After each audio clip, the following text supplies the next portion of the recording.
नमस्कार, स्वागत है आप सभी का न्यूज 21 में। मैं हूं आपके साथ उमंग माथुर और आप देख रहे हैं अपना उत्तर प्रदेश। आइए बुलेटिन की शुरुआत करेंगे उत्तर प्रदेश की कुछ प्रमुख खबरों के साथ। मुंबई में आयोजित देश के प्रतिष्ठित इंडियन आइकन अवार्ड से सम्मानित होने के बाद राष्ट्रीय युवा क्रांति मोर्चा के राष्ट्रीय अध्यक्ष चौधरी नलिन सिंह का रामपुर आगमन पर अभूतपूर्व स्वागत किया गया।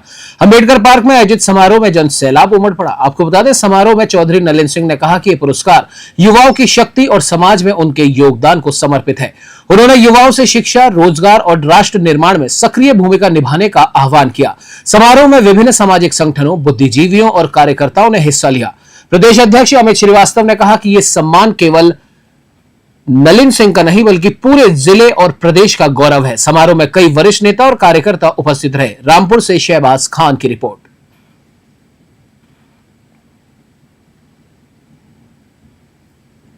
आज आपने राष्ट्रीय युवा मोर्चा का प्रोग्राम किया है, क्या कहेंगे?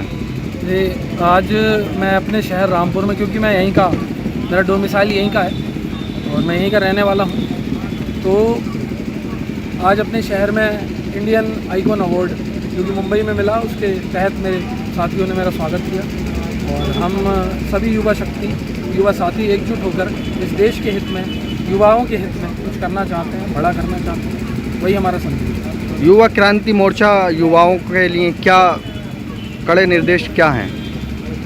देखिए, ये 20 साल से चल रहा है संगठन और ये संगठन इतना मजबूत हो चुका है कि पूरे देश में ही फैल चुका है, पूरे देश में सामाजिक कार्य कर रहा है। अब हम राजनीतिक पटल पे भी आएंगे और राजनीतिक चीज़ों में भी हम अपना हस्तक्षेप रखेंगे, अपना दखल रखेंगे और हम अपने साथियों को प्रेरित करेंगे और उनको, जिनको समर्थन चाहिए होगा, उनका समर्थन भी करेंगे कि आइए राजनीतिक पटल पे भी खेलिए। रामपुर के युवाओं से क्या अपील करेंगे? रामपुर के युवाओं से यही अपील है कि भाई, एक तो नशा छोड़ दो। नशा बड़ी ख़राब चीज़ है। हम सब जगह मैसेज दे रहे हैं कि नशे से दूर रहें और पहचान करें कि कौन समाज में काम कर रहा है, कहाँ हमें जुड़ना है, कैसे हमें काम करना है।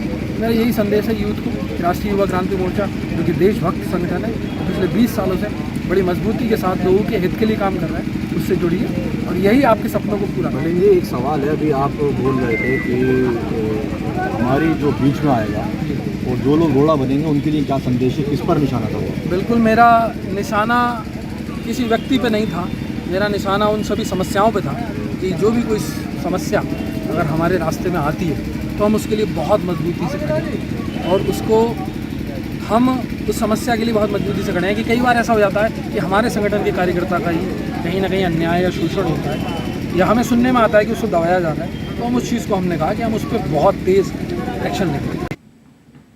बढ़ते अगली खबर की ओर। आपको बता दें कि मुस्लिम समाज के लोगों ने कानपुर पुलिस की कार्रवाई का विरोध किया है। कानपुर में आई लव मोहम्मद का बैनर लगाने पर मुस्लिम समाज के लोगों पर मुकदमा दर्ज किया गया था। इस मामले को लेकर ऑल इंडिया मछली से फाउंडेशन के बहराइच शाखा के कार्यकर्ता बड़ी संख्या में कलेक्ट्रेट पहुंचे और आई लव मोहम्मद पोस्टर को लेकर शांतिपूर्ण प्रदर्शन किया।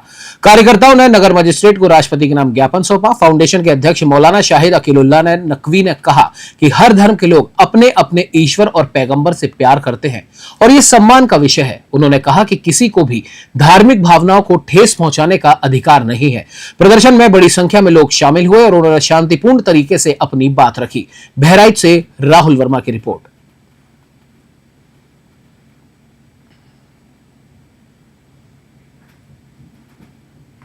ग्रामगोटा थाना पाकबड़ा क्षेत्र में एक युवक के दोस्त मनोज और उसके साथी मंजीत ने बेरहमी से हत्या कर दी। आरोपियों ने पहले उसे शराब पिलाई और नींद की गोलियां दी और फिर सुनसान जगह पर उसका मोबाइल छीनकर ईंट से सर कुचल दिया और शव झाड़ियों में फेंककर फरार हो गए। पुलिस ने तफ्तीश में आरोपियों को घेर कर मुठभेड़ में मनोज को पैर में गोली लगने के बाद गिरफ्तार किया, जबकि मंजीत को भी दबोच लिया गया। मौके से अवैध 315 बोर तमंचा, जिंदा कारतूस, टीवीएस स्पोर्ट्स बाइक और मोबाइल फोन भी बरामद किए गए। जांच में पता चला कि हत्या के बाद झूठी शिकायत कर निर्दोषों को फंसाने की भी कोशिश की गई थी। एसएसपी सतपाल अंतिल ने बताया कि हत्या 17 से 18 सितंबर की रात को हुई थी। मनोज का आपराधिक इतिहास काफी गंभीर है और उसके खिलाफ पहले से भी कई मुकदमे दर्ज हैं। इस वारदात ने इलाके में खौफ फैला दिया है। मुरादाबाद से ब्यूरो रिपोर्ट।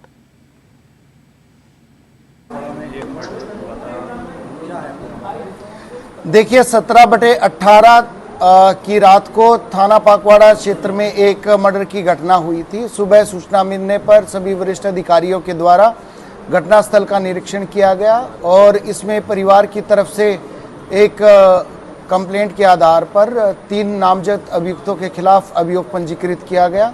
जब इसमें विवेचना प्रारंभ की गई तो जो मृतक था, मृतक के मोबाइल से यूपी 112 पे एक कॉल करके जो नामजद 3 अभियुक्त हैं उनके मारने पीटने की इंफॉर्मेशन दी गई थी।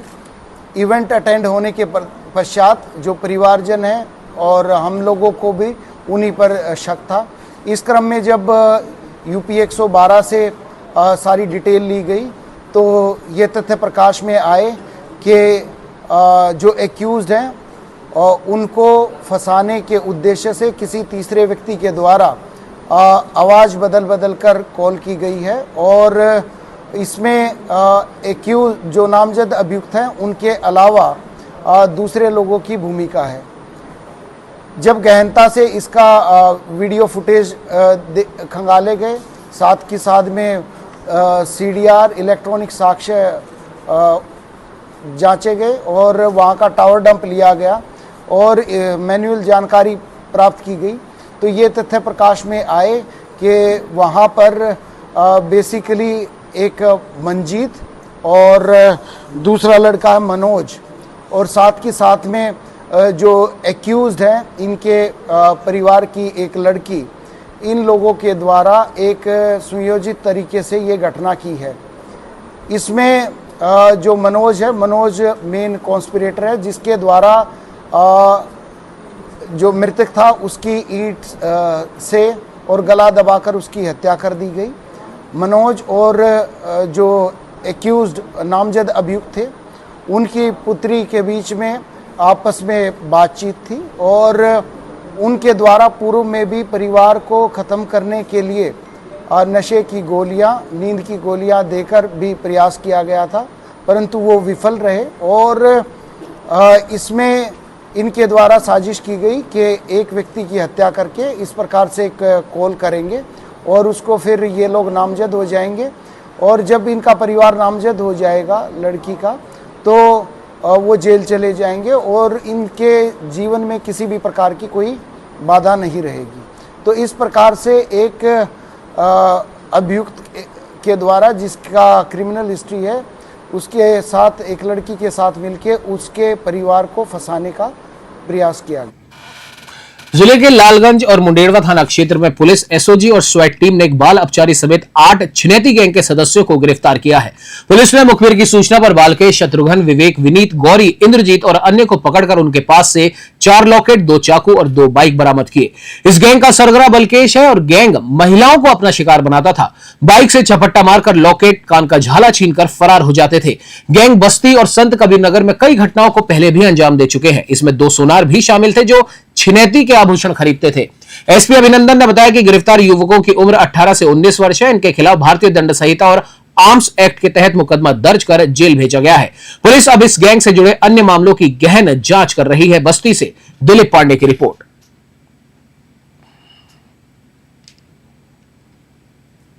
तो ये आज मिशन शक्ति के 5वें फेज तो पहले दिन आज हम लोगों ने एक बड़े गैंग को पकड़ा है जो लगातार ऐसी महिलाओं को टारगेट करता था जो वृद्ध थी और कहीं सुनसान स्थान पर उनको देखते थे और जो इजी टारगेट इनके हिसाब से होते थे और वो जो भी पहनी रहती थी माला, चेन, लॉकेट, उसको तुरंत छीन कर ये वहाँ से तेज़ी से निकल जाते थे। इसमें टोटल हम लोगों को 8 लोगों हम लोगों ने पकड़ा है, जिसमें 6 लोग ऐसे हैं जो छीनने वाले थे और 2 ऐसे लोग हैं जो सुनार थे जो लगातार ऐसे जो छीने हुए आइटम्स हैं उनको खरीदते थे और उसके बदले इनको पैसा देते थे।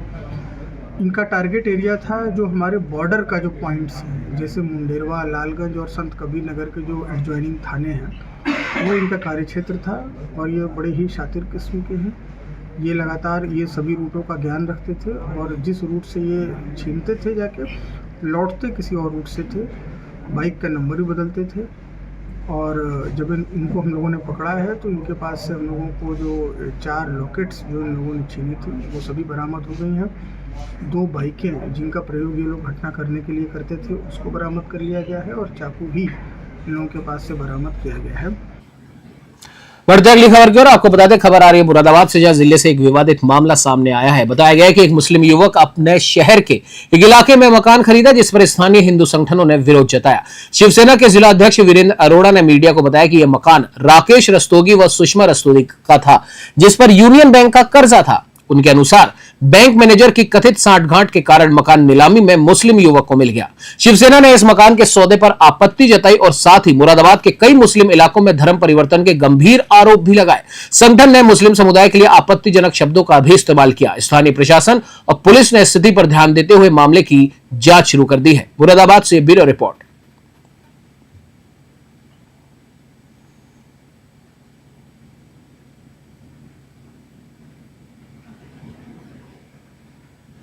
इस बुलेटिन में फिलहाल इतना ही। देश प्रदेश की तमाम ताजा तरीन खबरों को देखने के लिए आप बने रहिए हमारे साथ और देखते रहिए News 21। नमस्कार।